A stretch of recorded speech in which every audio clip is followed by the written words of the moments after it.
ఒక్కసారి కొమ్మూరి గోల్డ్ కి కాల్ చేయండి. తాకట్లో ఉన్న మీ బంగారాన్ని విడిపించి మార్కెట్ ప్రైస్ కి వాళ్ళు కొనుక్కుని మిగతా డబ్బులు మీకు ఇచ్చేస్తారు. ప్రశ్న రావణ్ ఈ పేరు ఇప్పుడు ఆంధ్రాలో ఒక హాట్ టాపిక్ ఇది. ఎందుకంటే తన ఒక యూట్యూబర్, తన యూట్యూబ్ వీడియోలతో సమాజంలో జరుగుతున్న వాటితో పాటు ముఖ్యంగా ఆంధ్రాలో జరుగుతున్న పాలన, అదేవిధంగా పాలన తీరుతెన్నులతో పాటు పాలకులు చేస్తున్న నిర్లక్ష్యాన్ని, అదేవిధంగా వాళ్ళు చేస్తున్న కార్యక్రమాలన్నింటినీ కూడా ఎప్పటికప్పుడు ఎండగడుతూ ప్రజలకు ఇచ్చిన హామీలను పక్కన పెట్టి మతాన్ని పెద్ద ఎత్తున ప్రచారం చేసే పనిలో ఉన్నారని చెప్పి అటు పవన్ కళ్యాణ్ పైన, మరోవైపు చంద్రబాబు ప్రభుత్వం పైన విమర్శలు చేసిన ప్రశ్న రావణ్ గత రాత్రి పోలీసులు, పిఠాపురం పోలీసులు అరెస్ట్ చేశారు. అయితే ఇందులో ఎందుకు పిఠాపురం పోలీసులు అర్ధరాత్రి హుటాహుటిన అరెస్ట్ చేయాల్సి వచ్చింది, ఆయన చేసిన కామెంట్స్ ఏంటి, ఒకవేళ అలా చేయొచ్చా, ప్రభుత్వంని ప్రశ్నిస్తే ఇలా దాడులు చేయొచ్చా, లేదంటే అరెస్టుల పర్వాన్ని కొనసాగించవచ్చా, ఇది రాజ్యాంగబద్ధమా, లేదంటే ఒకవేళ వాక్ చాతుర్యం లేదంటే వాక్ హక్కు ఉందని, మాట్లాడే స్వేచ్ఛ ఉందని చెప్పి, వాక్ స్వేచ్ఛ ఉందని చెప్పి ఒకవేళ ప్రభుత్వాలపై ఇలా మండిపడడం సమంజసమా అనేది మనం మాట్లాడుకుందాం. ప్రశ్న రావణ్ విషయంలో మీకేమనిపిస్తుందో వీడియో చూసిన తర్వాత కామెంట్ చేసే ప్రయత్నం చేయండి. తను ప్రశ్న టీం యాంకర్ మిస్టర్ రావణ్, తన పేరు Joseph. So Bachchalakuri Joseph alias తను ఒక నాస్తికుడిగా చెప్పుకుంటూ తను వీడియోలు చేయడమే కాకుండా ప్రజల సమస్యలను వెలికి తీయటం, ఆంధ్ర మహాకూటమి ప్రభుత్వానికి చెప్పే ప్రయత్నం చేయటం, మరోవైపు ముఖ్యంగా తను ఆంధ్రాలో టీడీపీ ప్రభుత్వం ఏదైతే కూటమి ప్రభుత్వం ఏర్పాటైన తర్వాత ముఖ్యంగా సుగాలి ప్రీతి అనే అమ్మాయి హత్య కేసుకు సంబంధించి ప్రధానమైన వీడియోలు చేసిండు. అప్పుడు కూడా గత ప్రభుత్వాన్ని విమర్శించిండు, ప్రస్తుతం ఉన్న కూటమి ప్రభుత్వాన్ని కూడా విమర్శించిండు. ఎందుకంటే ఎన్నికల సమయంలో పవన్ కళ్యాణ్ నేరుగా సుగాలి ప్రీతి తల్లి దగ్గరికి వెళ్ళి మీకు న్యాయం చేస్తా, మీ ఇంటి వ్యక్తిని నేను ఒక అన్నలాగా వ్యవహరిస్తా అని చెప్పి ఇప్పటి వరకు కూడా పట్టించుకోలేదు అనేది ప్రధానమైన విమర్శ పవన్ కళ్యాణ్ పైన రావణ్ చేసింది. సో ఆ తర్వాత పిఠాపురంలోని ఒక ప్రభుత్వ పాఠశాలలో విద్యార్థుల పైన ఈ యొక్క కుల అహంకారంతో, కుల దాష్టికంతో ఒక చిన్న దాడి జరిగిందని చెప్పి అప్పుడు కూడా కుల వివక్ష ఏదైతే జరిగిందో దానికి సంబంధించి గ్రౌండ్ రిపోర్ట్ చేయడంతో పాటు పిఠాపురం అంటే పవన్ కళ్యాణ్కి సంబంధించిన నియోజకవర్గం, ఆ నియోజకవర్గంలోనే విద్యార్థుల పైన నాకు కులాలు లేవు, మతాలు లేవు అని చెప్పి ప్రజల ముందుకు వచ్చి నేను ఒక సిపిఎం భావాజాలంతో, సిపిఐ భావాజాలంతో రాజకీయాల్లోకి వస్తున్నా అని ఎన్నికల ముందు చెప్పిన పవన్ కళ్యాణ్ తర్వాత కాషాయ కండువా కప్పుకొని మొత్తం కూడా ఆ విధంగా వ్యవహరిస్తూ, మరోవైపు తనకు కుల మతాలు లేవు, నా రాష్ట్రం అంతా నా కుటుంబం అని చెప్పిన పవన్ కళ్యాణ్ నియోజకవర్గంలోనే విద్యార్థులపైన కుల వివక్ష అనేది ప్రారంభమైంది. అది లోపల జరిగి చాప కింద నీరులాగా పెద్ద ఇష్యూ జరిగింది అని చెప్పి ఆ ఇష్యూని కూడా బయటపెట్టే ప్రయత్నం చేసిండు ప్రశ్న రావణ్. ఆ తర్వాత తిరుపతి లడ్డు అంశం, తిరుపతి లడ్డు విషయంలో ఎలాంటి నిజ నిర్ధారణ కాకముందే, ఎలాంటి కమిటీలు రిపోర్ట్స్ ఇవ్వకముందే, ల్యాబ్ రిపోర్ట్స్ రాకముందే పవన్ కళ్యాణ్ బట్టలు మార్చుకొని జడకు పోనీ పెట్టుకొని తను తిరుపతి మెట్లెక్కుతూ వాటన్నిటిని కూడా క్లీన్ చేస్తూ, మరోవైపు కనకదుర్గ టెంపుల్లో తను మెట్లను క్లీన్ చేస్తున్న వీడియోలను ప్రొజెక్ట్ చేసి పెద్ద ఎత్తున తను మాట్లాడిండు. ఏం జరిగిందో తెలియకుండా కేవలం ఆంధ్రప్రదేశ్ ప్రజల కోసం కాదు, ఇది దేశవ్యాప్తంగా ప్రపంచవ్యాప్తంగా కూడా తిరుమలకు వస్తుంటారు. ఇందులో నిజంగా జంతు కొవ్వు కలిసిందా లేదా అనే నిర్ధారణ కాకముందే పవన్ కళ్యాణ్ ఈ విధంగా చేయడం తప్పు అని చెప్పే ప్రయత్నం చేస్తూ మరొక వీడియో చేసిండు. ఆ తర్వాత నెక్స్ట్ ఇక కూటమి ప్రభుత్వం చేస్తున్న ఏదైతే ఈ అరాచకాలు ఉన్నాయో, లేదంటే అరాచకాలు కాదు, ఏవైతే ప్రజా వ్యతిరేక కార్యక్రమాలు అనాలి, లేదంటే ఇచ్చిన హామీలను నెరవేర్చకపోవడాన్ని ఎప్పటికప్పుడు ప్రశ్నిస్తూ వస్తుండు. అది తనకు ఉన్న వాక్ స్వేచ్ఛను బట్టి తనకున్న యూట్యూబ్ ఛానల్ని మెయిన్ స్ట్రీమ్గా పెట్టుకొని తను మాట్లాడడం మనం చూస్తున్నాం. ఆ తర్వాత తాజాగా ఈ కేసుకు సంబంధించిన వివరాలు ఏంటంటే, ఇందుకు సంబంధించి మొన్న ఏలూరులో దళిత క్రైస్తవుల సభ అని ఒక సభ పెట్టిరు. సో ఆ సభలో ప్రశ్న రావణ్ కూడా ఈ యొక్క ఏలూరు సభకు ఒక అతిథిగా వెళ్ళిండు. అతిథిగా వెళ్ళి అక్కడ చంద్రబాబు నాయుడు ముఖ్యమంత్రి, డిప్యూటీ సీఎం పవన్ కళ్యాణ్, అదేవిధంగా రాధా మనోహర్ దాస్ అనే ఒక వ్యక్తి పైన విపరీతమైన మాటలతోటి దాడులు చేసిండు.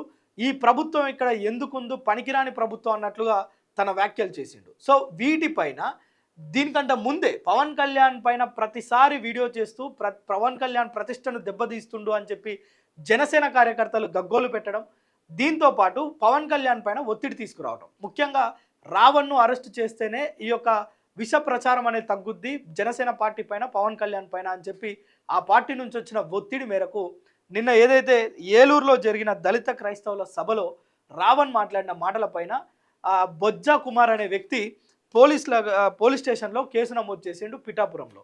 సో ఈ తరుణంలోనే తనను అరెస్ట్ చేస్తారనే సంకేతాలు, అంటే తను ఎంత వ్యతిరేకంగా మాట్లాడుతున్నాడో, తనకు ఉన్న ప్రభుత్వంలో ఫ్రెండ్స్ ఉన్నారు, పోలీస్ స్టేషన్లలో ఫ్రెండ్స్ ఉన్నారు. సో ఆ ప్రభుత్వం చేస్తున్న కార్యకలాపాలపైన రావణ్కి ఒక క్లారిటీ ఉంది. సో అందుకే తను నిన్న నైట్ దాదాపు అరౌండ్ 12:30-1 ఆ టైంలో అరెస్ట్ అయ్యిండు. సో అంతకు ముందే 8 o'clockకే ఆయన ఆఫీస్లో ఒక లైవ్ పెట్టిండు. నన్ను ఇంకొక గంటల్లో 2-3 గంటల్లో నన్ను అరెస్ట్ చేసేందుకు ఏపీ సర్కార్ రంగం సిద్ధం చేసింది, నేను కూడా సిద్ధంగానే ఉన్నా, ప్రశ్నించే గొంతులను అణిచివేసేందుకు చంద్రబాబు కూటమి ప్రభుత్వం ప్రయత్నిస్తుంది, నన్ను ఏ క్షణాన్నైనా అరెస్ట్ చేయొచ్చని ఒక లైవ్ పెట్టిండు. లైవ్లో ప్రజలు మాట్లాడిన దానికి సమాధానాలు చెప్పిండు. ఎందుకు తను ఇప్పటి వరకు ఇలా మాట్లాడాల్సి వచ్చిందో చెప్పిండు.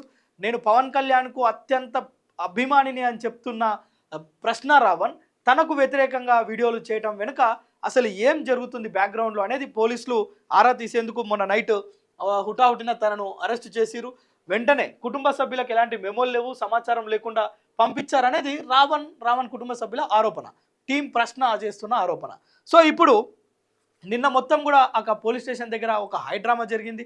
అటు దళిత క్రైస్తవులు కావచ్చు, వైఎస్ఆర్సీపీకి సంబంధించిన కొంతమంది కార్యకర్తలు కావచ్చు, అదేవిధంగా టీం ప్రశ్నకు సంబంధించిన అభిమానులు. ఇప్పుడు ఎవరైనా ఒక జర్నలిస్టో లేదంటే ప్రభుత్వాన్ని ప్రశ్నిస్తున్నప్పుడు తనకు విపరీతమైన ప్రజాదరణ లభిస్తుంది. ఎవరైతే ప్రభుత్వానికి వ్యతిరేకంగా ఉంటారో వారంతా కూడా ఆ వ్యక్తికి సపోర్ట్ చేస్తుంటారు. మనం తెలంగాణలో చూసినాం, గతంలో తీన్మార్ మల్లన్న గతంలో బీఆర్ఎస్ ప్రభుత్వం పైన, అప్పుడున్న టీఆర్ఎస్ ప్రభుత్వం కేసీఆర్ ప్రభుత్వం పైన దుమ్మెత్తి పోసిండు. అటు కవితను తైతక్క అన్నాడు, కేటీఆర్ను ఇంకోటి అన్నాడు, కేసీఆర్ను తీవ్ర పదజాలంతో విమర్శించిండు. అప్పుడు ప్రజల్లో విపరీతమైన ప్రజాదరణ తీన్మార్ మల్లన్నకు వచ్చింది. సేమ్ టైం ఈరోజు ఆంధ్రాలో కూడా ప్రశ్న రావణ్కి అదే రకమైన సపోర్ట్ వచ్చింది. అందుకో ఈ రెండు వర్గాలు, ఎవరైతే దళిత క్రైస్తవుల సభలో జరిగిన ఈ రాద్ధాంతం కనుక దళిత క్రైస్తవులు వచ్చిరు, సేమ్ టైం ఇక్కడ ఉన్న ప్రశ్న రావణ్కి సంబంధించిన అభిమానులు కూడా పిఠాపురం పోలీస్ స్టేషన్కి పెద్ద ఎత్తున తరలి వచ్చిరు.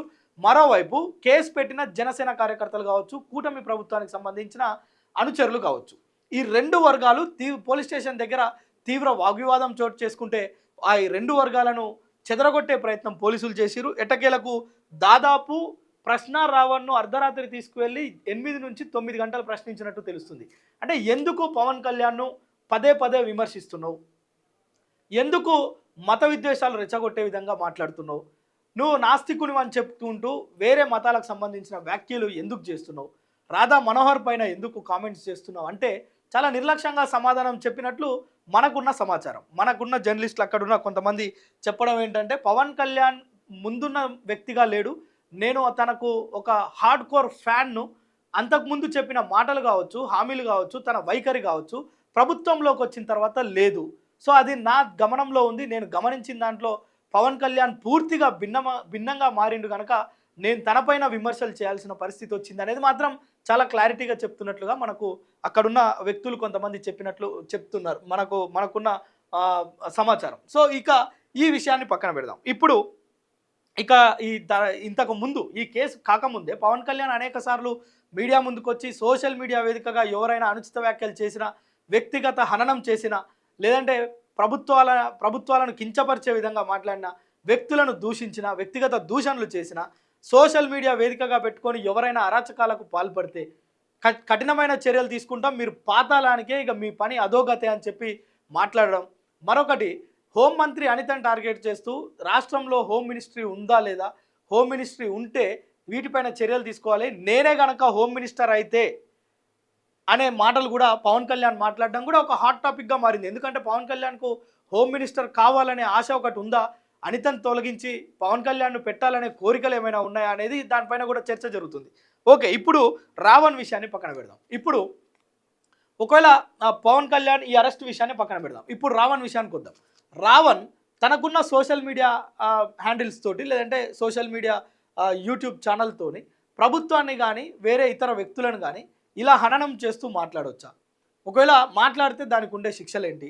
ఈరోజు ఆంధ్రాలోని పిఠాపురం పోలీస్ స్టేషన్లో తన పైన కొన్ని సెక్షన్ల కింద కేసులు నమోదు చేశారు. ఇప్పుడు 196, అదేవిధంగా 352, 356/2, అదేవిధంగా BNS 111, 111 BNS సెక్షన్ల కింద ఈ యొక్క మొత్తం కూడా కేసులు నమోదు చేశారు. దీనిపైన ప్రాసిక్యూషన్ దగ్గర వాళ్ళు వాదనలు వినిపించారు. రాత్రి నిన్న ఎవరైతే ఆ యొక్క జిల్లాకు సంబంధించిన మెజిస్ట్రేట్ ఉంటారో తన దగ్గర ప్రవేశపెట్టినప్పుడు 2 వర్గాల వాదనలు విన్న తర్వాత తనకు వ్యక్తిగత పూచికత్తు మీద ఇప్పుడు బెయిల్ మీద వదిలిపెట్టడం జరిగింది. ఆ తర్వాత మళ్ళా సర్పవరం పోలీసులు మళ్ళీ 2025లో ఒకసారి పవన్ కళ్యాణ్ పైన ఇతర వ్యాఖ్యలు చేసిన నేపథ్యంలోనే అప్పుడు కూడా అక్కడ కేసు నమోదైంది.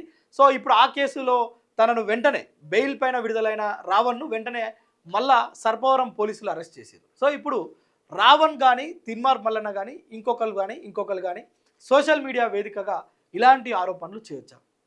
వ్యక్తిగతమైన ఆరోపణలు చేయొద్దు. ఒకవేళ వాళ్ళు చేసిరు కనుక నేను చేసినామంటే వాళ్ళు ప్రభుత్వంలో ఉన్నారు, నువ్వు ఆ ప్రజల పక్షాన నిలబడ్డా అంటే ప్రభుత్వాలు ఒప్పుకునే పరిస్థితి ఉండదు. మరోవైపు ఇప్పుడు మతాలపైన చిచ్చు అని మాట్లాడుతున్నారు. మతాలపైన చిచ్చు అన్నప్పుడు రాధా మనోహర్ దాస్ ఇతర మతాలను కించపరుస్తూ మాట్లాడినప్పుడు తనపైన చర్యలు తీసుకుంది, రావణ్ పైన ఎందుకు తీసుకున్నారు అనేది సోషల్ మీడియాలో జరుగుతున్న చర్చ. కేవలం ఇప్పుడు జనసేన నాయకులకే ఇబ్బంది కలిగిందా రావణ్ మాట్లాడే మాటలు? టీడీపీ నేతలకు కూడా ఇబ్బందులు కలుగుతున్నాయా? లేదంటే జనసేన వాళ్ళకి ఏమైనా సపోర్ట్గా మాట్లాడుతున్నాడా అంటే కేవలం జనసేనకు ఒక ఏజెంట్గా లేదంటే పవన్ కళ్యాణ్కు వ్యతిరేక శక్తిగా మాత్రమే మాట్లాడుతున్నాడు అనేది ఆంధ్రాలో అనేక మంది చెప్తున్న విశ్లేషణ. అయితే ఇప్పుడు రావణ్కు పెద్ద పెద్ద నాయకులు కావచ్చు, కార్యకర్తలు కావచ్చు, పార్టీలు కావచ్చు సపోర్ట్ చేయడం, మరోవైపు జగనే తనకు సంబంధించిన ఒక అడ్వకేట్ని పిఠాపురం పోలీస్ స్టేషన్కి పంపించిండు అనేది కూడా ఇప్పుడు ఒక చర్చ జరుగుతున్న పరిస్థితి. సో ఇదంతా కనుక రాజ్యాంగం కల్పించిన భావ ప్రకటన స్వేచ్ఛను ఇలా ప్రభుత్వాలపైన విమర్శలు ఎక్కుపెట్టవచ్చా? వ్యక్తిగతంగా హోమ్ మినిస్టర్నో లేదంటే డిప్యూటీ సీఎంనో ముఖ్యమంత్రినో విమర్శించవచ్చా? ఆధ్యాత్మిక వేత్తలను విమర్శించవచ్చా అనేది ఒక చర్చ జరుగుతుంది.